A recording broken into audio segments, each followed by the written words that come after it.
Class हम लोग discuss किए थे कि वॉइस होता क्या है ना।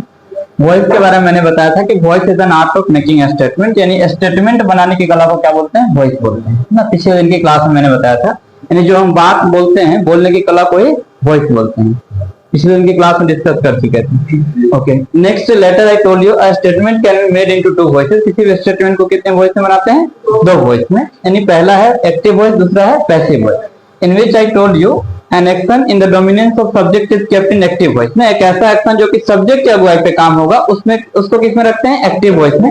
और नेक्स्ट आपको बताया गया था कि एक ऐसा एक्शन, ऐसा सेंटेंस जिसमें ऑब्जेक्ट आगे आगे चलेगा, उसको किसमें रखेंगे, पैसिव वॉइस में। जैसे एग्जांपल है कि मैं आम खाता हूं, कौन आम खाता है, मैं। यहाँ पे सब्जेक्ट आगे है ना, लेकिन यहाँ पे देखिए सब्जेक्ट वर्ब ऑब्जेक्ट, और इसमें अब ऑब्जेक्ट आगे आ जाएगा, तो इसमें देखिएगा सेंटेंस इसमें सब्जेक्ट से स्टार्ट हुआ था, लेकिन इसमें किससे स्टार्ट हुआ, ऑब्जेक्ट से ना। तो जो सब्जेक्ट के अगुवाई पे काम होता है उस तरह के सेंटेंस को किसमें रखते हैं, एक्टिव वॉइस में। और जिसमें ऑब्जेक्ट के अगुवाई पे काम होने लगे वो कौन सा में रखेंगे, पैसिव वॉइस में। यहां तक हो गई थी। अब इसके बाद मैंने बताया था कि rule to change active into passive. किसी भी एक्टिव सेंटेंस को पैसिव में चेंज करने का रूल क्या होता है, तो हम लोग आज सीखने वाले हैं। सबसे पहले पैसिव होता क्या है ये जानते हैं कि पैसिव का रूल क्या होता है। देखिए पैसिव का रूल ज्यादा नहीं होता है, पैसिव का बस रूल इतना ही है, be form plus V3 is equal to passive. Be form plus V3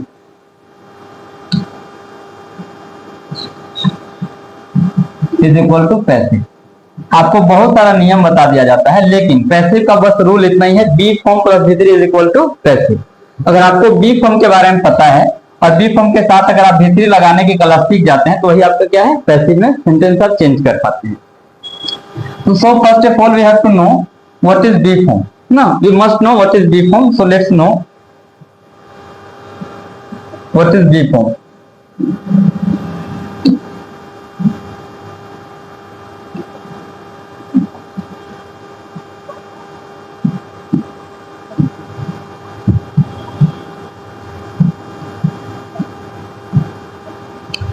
I have also taught B form, like there are 5 forms of B form, like B, M, R, first form, second form was and were,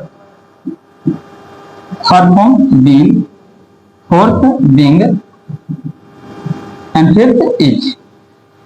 ये B form का part है। अगर इनके बाद कहीं अगर आपको V3 दिखाई देता है, इनके बाद अगर कहीं V3 दिखाई देता है, तो क्या है, सेंटेंस किसका है, पैसिव का है।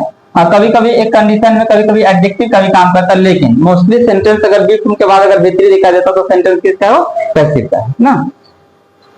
अब रही बात कि किसी भी सेंटेंस को पैसिव में चेंज कैसे करते हैं, how to change an active sentence into passive, उसका तरीका क्या है, आप लोग ध्यान से सुनिएगा, आप लोगों को लिखना नहीं है।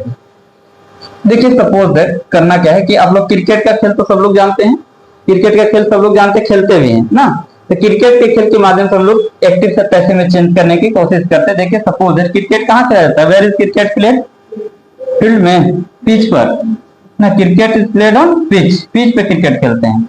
तो पिच पे दो जगह विकेट होती है ना, एक यहाँ भी होता है, यहाँ भी होता है ना। तो जो बैट्समैन का काम करता है, जो स्ट्राइक पर रहता है उसको क्या बोलते हैं, स्ट्राइकर। जो स्ट्राइक पर रहता है उसको क्या बोलते हैं, स्ट्राइकर।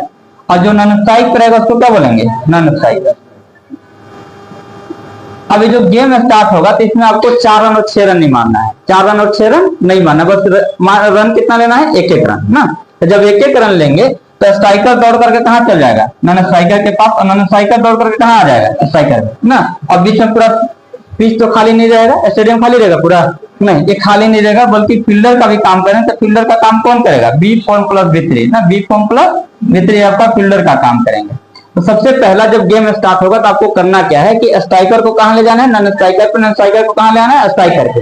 इट मींस कहने का मतलब यह है कि स्ट्राइकर का एक्टिव सेंटेंस का सब्जेक्ट है और नॉन स्ट्राइकर एक्टिव सेंटेंस का क्या है, ऑब्जेक्ट है। तो सब्जेक्ट को कहां ले आना है, ऑब्जेक्ट के स्थान पे, और ऑब्जेक्ट को कहां ले जाना है, सब्जेक्ट के स्थान पे। सब्जेक्ट कहां जाएगा, ऑब्जेक्ट के स्थान पे, ऑब्जेक्ट कहां आएगा, सब्जेक्ट के स्थान पे। बीच में क्या लगाना है, बी फॉर्म प्लस V3 लगाना है। तो बी फॉर्म प्लस V3 कैसे लगाएंगे, बी फॉर्म का पार्ट यहां से लेकर के यहां पे कैसे लगाएंगे इसको। तो आपका एक्टिव सेंटेंस का जो सेंटेंस होगा, एक्टिव सेंटेंस का मेन वर्ब डिसाइड करेगा कि कौन सा वर्ब लगाना है। जीवन लगाएंगे, बी एम आर में चल रहेगा, वाज वर्ब रहेगा, बीन, बीइंग, इज, या तो क्या लगेगा, ये कौन डिसाइड करेगा, एक्टिव सेंटेंस का मेन वर्ब डिसाइड करेगा ना।